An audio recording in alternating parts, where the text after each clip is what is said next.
Welcome to Bite at a Time Books, where we read you your favorite classics one bite at a time. My name is Bree Carlile, and I love to read and wanted to share my passion with listeners like you. You can sign up for our newsletter at biteatatimebooks.com.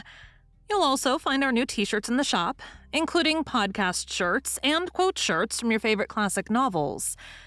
Be sure to follow my show on your favorite podcast platform so you get all the new episodes.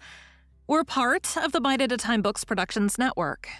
If you'd also like to hear what inspired your favorite classic author to write their novels, and what was going on in the world at the time, check out the Bite at a Time Books Behind the Story podcast, wherever you listen to podcasts.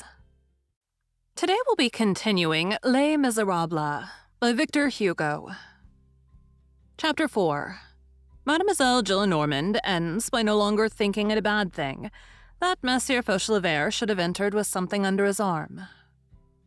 Cosette and Marius beheld each other once more. What that interview was like, we decline to say. There are things which one must not attempt to depict. The son is one of them.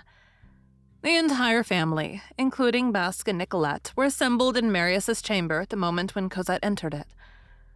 Precisely at that moment, the grandfather was on the point of blowing his nose. He stopped short, holding his nose in his handkerchief, and gazing over it at Cosette. She appeared on the threshold. It seemed to him that she was surrounded by a glory. "Adorable," he exclaimed. Then he blew his nose noisily. Cosette was intoxicated, delighted, frightened, in heaven. She was as thoroughly alarmed as anyone can be by happiness. She stammered, all pale, yet flushed. She wanted to fling herself into Marius's arms and dared not, ashamed of loving in the presence of all these people. People are pitiless towards happy lovers. They remain when the latter most desire to be left alone. Lovers have no need of any people whatever. With Cosette, and behind her, there had entered a man with white hair who was grave yet smiling, though with a vague and heartrending smile. It was Monsieur Fauchelevert. It was Jean Valjean. He was very well dressed, as the porter had said, entirely in black, in perfectly new garments, and with a white cravat. The porter was 1,000 leagues from recognizing in this correct bourgeois, in this probable notary, the fear-inspiring bearer of the corpse, who had sprung up at his door on the night of the 7th of June, tattered, muddy, hideous, haggard, his face masked in blood and mire, supporting in his arms the fainting Marius. Still, his porter's scent was aroused. When Monsieur Fauchelevert arrived with Cosette, the porter had not been able to refrain from communicating to his wife this aside. I don't know why it is, but I can't help fancying that I've seen that face before. Monsieur Fauchelevert in Marius's chamber remained apart near the door. He had under his arm a package which bore considerable resemblance to an octavo volume, enveloped in paper. The enveloping paper was of a greenish hue, and appeared to be moldy. Does a gentleman always have books like that under his arm? Mademoiselle Gillenormand, who did not like books, demanded in a low tone of Nicolette. Well, retorted Monsieur Gillenormand, who had overheard her in the same tone. He's a learned man. What then? Is that his fault? Monsieur Boulard, one of my acquaintances, never walked out without a book under his arm either, and he always had some old volume hugged to his heart like that. And with a bow, he said aloud, Monsieur Chanchelevert. Father Gillenormand did not do it intentionally, but inattention to proper names was an aristocratic habit of his. Monsieur Chanchelevert, I have the honor of asking you, on behalf of my grandson, Baron Marius Pontmercy, for the hand of Mademoiselle... Monsieur Chanchelevert bowed.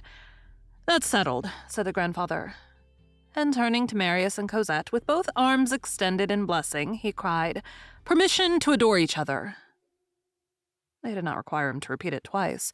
So much the worse. The chirping began. They talked low, Marius resting on his elbow on his reclining chair, Cosette standing beside him. Oh, heavens, murmured Cosette. I see you once again. It is thou, it is you.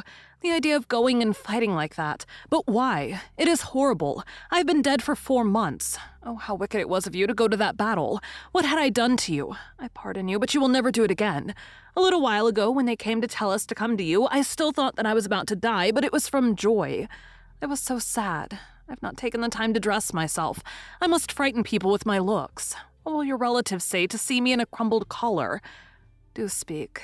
You let me do all the talking. We are still in the Rue de l'Homme Arme. It seems that your shoulder was terrible. They told me that you could put your fist in it. And then it seems that they cut your flesh with the scissors. That is frightful. I have cried till I have no eyes left. It is queer that a person can suffer like that. Your grandfather has a very kindly air. Don't disturb yourself. Don't rise on your elbow. You will injure yourself. Oh, how happy I am. So our unhappiness is over. I am quite foolish. I had things to say to you, and I no longer know in the least what they were. Do you still love me? We live in the Rue de l'Homme Arme. There is no garden. I made lint all the time. Stay, sir. Look, it is your fault. I have a callus on my fingers. Angel, said Marius. Angel is the only word in the language which cannot be worn out. No other word could resist the merciless use which lovers make of it. Then, as there were spectators, they paused and said not a word more, contenting themselves with softly touching each other's hands. Monsieur Gillenormand turned towards those who were in the room and cried, "Talk loud, the rest of you. Make a noise, you people behind the scenes. Come, a little uproar, the deuce, so that the children can chatter at their ease." And approaching Marius and Cosette, he said to them in a very low voice, "Call each other thou. Don't stand on ceremony." Aunt Gillenormand looked on in amazement at this eruption of light in her elderly household. There was nothing aggressive about this amazement. It was not the least in the world like the scandalized and envious glance of an owl at two turtle doves. It was the stupid eye of a poor innocent 57 years of age. It was a life which had been a failure gazing at that triumph. Love. "Mademoiselle Gillenormand Senior," said her father to her, "I told you that this is what would happen to you." He remained silent for a moment, and then added, "Look at the happiness of others."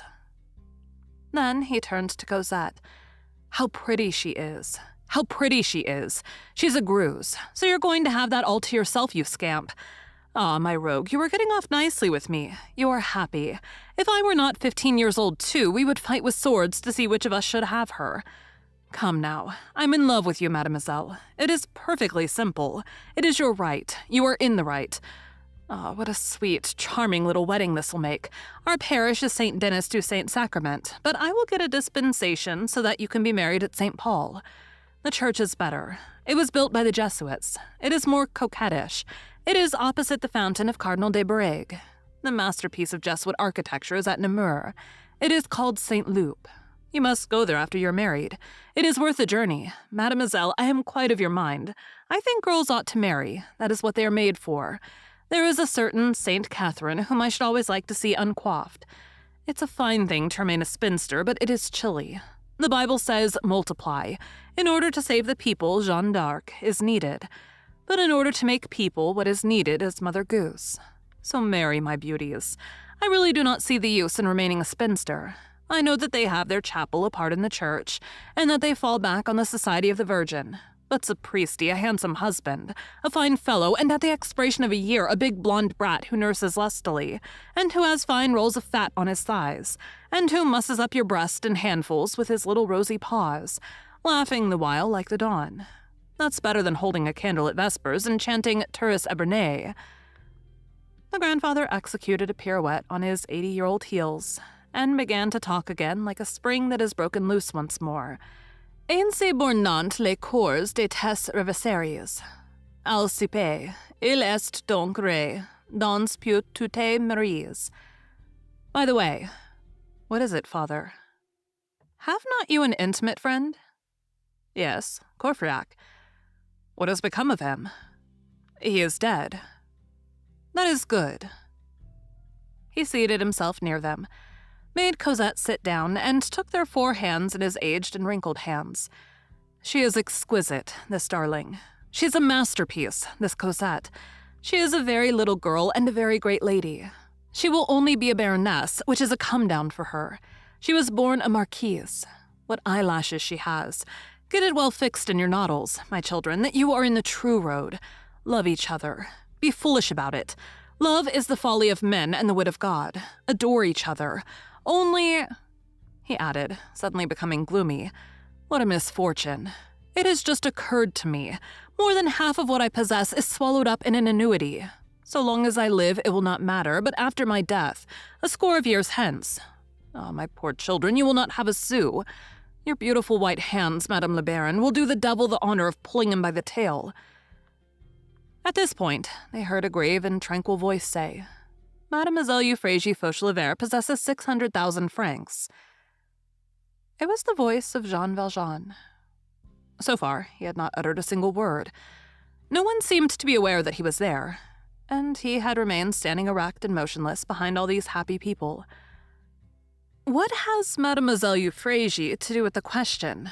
inquired the startled grandfather. "I am she," replied Cosette.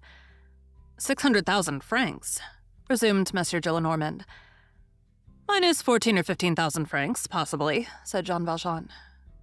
And he laid on the table the package which Mademoiselle Gillenormand had mistaken for a book. Jean Valjean himself opened the package. It was a bundle of banknotes. They were turned over and counted. There were 500 notes for 1,000 francs each, and 168 of 500. In all, 584,000 francs. "This is a fine book," said Monsieur Gillenormand. 584,000 francs, murmured the aunt. "This arranges things well, does it not, Mademoiselle Gillenormand Senior?" said the grandfather. "That devil of a Marius has ferreted out the nest of a millionaire grisette in his tree of dreams. Just trust to the love affairs of young folks now, will you? Students find studentesses with 600,000 francs. Cherubino works better than Rothschild." 584,000 francs, repeated Mademoiselle Gillenormand in a low tone. 584. One might as well say 600,000. As for Marius and Cosette, they were gazing at each other while this was going on. They hardly heeded this detail. Thank you for joining Bite at a Time Books today, while we read a bite of one of your favorite classics.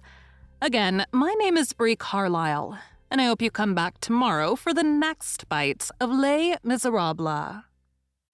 Don't forget, you can sign up for our newsletter at biteatatimebooks.com. And while you're there, check out our t-shirt shop. You can look in the show notes or on our website, biteatatimebooks.com, for the rest of the links for our show. We'd love to hear from you on social media. You can find us everywhere at Bite at a Time Books.